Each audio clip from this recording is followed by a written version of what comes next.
प्राचीन इतिहास को जानने के लिए सभी स्रोतों को मुख्य तौर पर दो भागों में बांटा जा सकता है। पहला है साहित्यिक, दूसरा है साहित्यिक पुरातात्विक। ठीक है, अब हम देखते हैं साहित्यिक स्रोत, इसको बोलते हैं लिटरेरी सोर्स। ठीक है, तो ये क्या है, साहित्य स्रोत को दो भागों में विभाजित किया जाता है। ठीक है, इसको भी दो भागों में। अब इसमें हम देख लेते कौन कौन से। पहला है धार्मिक साहित्य। पहला क्या है, धार्मिक साहित्य, इसको बोलते हैं रिलीजियस लिटरेचर। ठीक है, अब इसके बारे में जान लेते हैं आखिर धार्मिक साहित्य में क्या क्या आता है। ठीक है, तो इसके बारे में देखते हैं।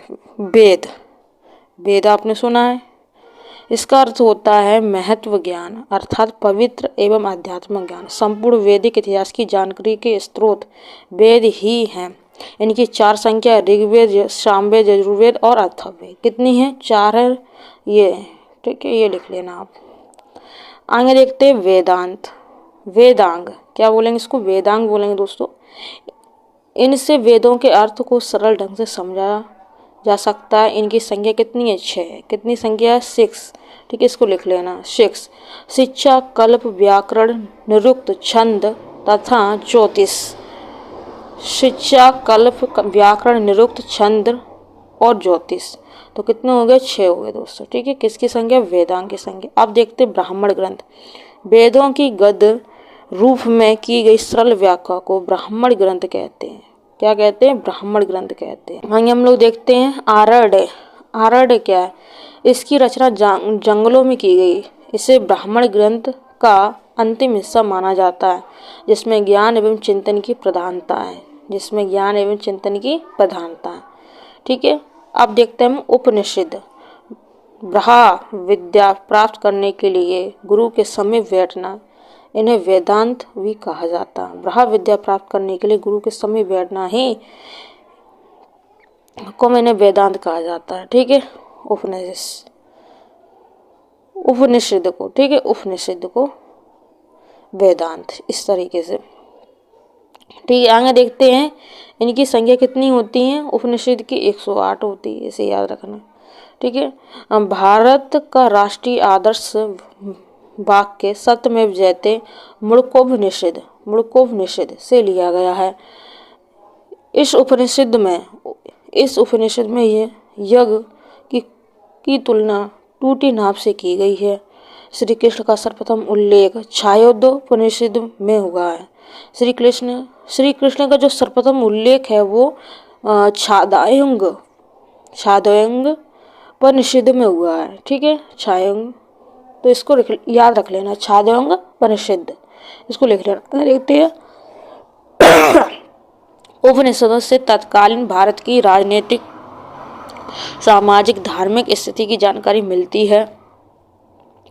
ठीक है, आगे देखते हैं महाकाव्य। रामायण एवं महाभारत के दो प्राचीनतम महाकाव्य हैं। उपलब्ध साक्ष्यों के आधार पर इनका रचना काल 4वीं शताब्दी ईसा पूर्व के 4वीं शताब्दी के बीच माना जाता है। ईसा पूर्व के 4वीं शताब्दी के बीच माना जाता है। ठीक है, रामायण, इसके रचनाकार महर्षि वाल्मीकि हैं। संस्कृत भाषा में लिखे गए इस महाकाव्य में 24,000 श्लोक हैं। इससे तत्कालीन भारत की राजनीतिक, सामाजिक, धार्मिक स्थिति की जानकारी मिलती है। महाभारत, आरंभ में इसका नाम जय संहिता था। इसके रचनाकार महर्षि वेदव्यास हैं। इसमें श्लोकों की मूल संख्या 8800 थी, लेकिन वर्तमान में कुल संख्या इकाई, दहाई, सैकड़ा, हजार, 10,000, लाख, तो कितनी हुई वर्तमान में, कितनी हो गई, 1 लाख हो गई। ठीक है, इसमें कुल पर्व 18, इसमें कुल पर्व कितने हैं, 18 पर्व। ठीक है, किसमें, महाभारत में। ठीक है, आगे हम लोग बढ़ते। श्रीमद् भागवत गीता विश्व पर्व से संबंधित महाभारत का युद्ध 1950 में। महाभारत का युद्ध कब हुआ, 1950 ईसा पूर्व में लड़ा गया तथा जो 18 दिन तक चला। कितने दिन तक चला, 18 दिन तक चला। यह विश्व का सबसे बड़ा महाकाव्य है। इसे 5वें वेद के रूप में जाना जाता है। 5वें वेद के रूप में किसे जाना जाता है, महाभारत को। ठीक है, आगे हम लोग चलते हैं। ठीक है, पुराण, इसे पंचवेद भी कहा जाता है। पुराण को क्या कहते हैं? पंचवेद भी कहा जाता है।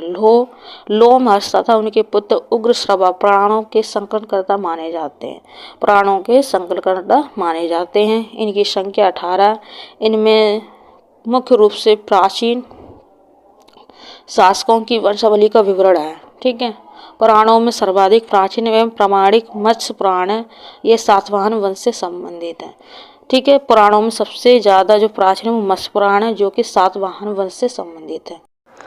विष्णु पुराण से मौर्य वंश तथा वायु पुराण से गुप्त वंश के विषय की जानकारी मिलती है। विष्णु पुराण से मौर्य वंश, वायु पुराण से गुप्त वंश, ठीक है, जानकारी मिलती है इन सबसे। आइए हम लोग देखते हैं बौद्ध साहित्य। यह मूल रूप से 4 भागों में विभाजित है: जातक, त्रिपिटक, पाली और संस्कृत। जातक यह बौद्धों का एक पवित्र ग्रंथ है। यह 550 कथाओं का एक संग्रह है और इसमें महात्मा बुद्ध के पूर्व जन्मों की कहानियां वर्णित हैं। अजंता की चित्रकारी जातक कहानियां दर्शाती हैं। त्रिपिटक के बारे में देखते हैं। त्रिपिटकों की भाषा प्राकृत है। ये 3 है: सुप्तपिटक, विनयपिटक, अभिधम्मपिटक। पाली ग्रंथ प्राचीनतम बौद्ध ग्रंथ पाली भाषा में है। ठीक है। आगे हम लोग देखते हैं मिलिंद पन्ना। इस बौद्ध ग्रंथ में यूनानी नरेश मिलंद इसको बोलते हैं एवं बौद्ध भिक्षु नागेश सन के बीच वार्तालाप का वर्णन है। दीप वंश श्रीलंका सिहल द्वीप के इतिहास पर प्रकाश डालने वाला यह पहला बौद्ध ग्रंथ है। महावंश के बारे में देखते हैं। इसमें मगध के राजाओं की क्रमबद्ध सूची है महावंश में, इसको याद रखना। चूल वंश, इससे केडी चोल साम्राज्य के विघटन की जानकारी मिलती है। ठीक है। संस्कृत ग्रंथ आगे हम देखते हैं। ललित विस्तार संस्कृत भाषा में बौद्ध धर्म का यह पहला ग्रंथ है। संस्कृत भाषा में बौद्ध धर्म का यह पहला ग्रंथ है ललित विस्तार। दिव्यावदान, इसमें शुंग वंश एवं मौर्य शासकों के विषयों का वर्णन है। ठीक है।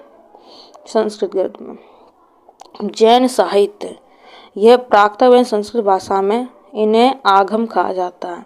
ठीक है। आचाराग सूत्र, इसमें जैन भिक्षुओं के विधि निषेध एवं आचार विचारणों का वर्णन है। भगवती सूत्र, इसमें महावीर स्वामी के जीवन तथा अन्य समकालिक के साथ उनके संबंधों का विवरण है। इसी में 16 महाजनपदों का विवरण है। 16 महाजनपदों का विवरण। ठीक।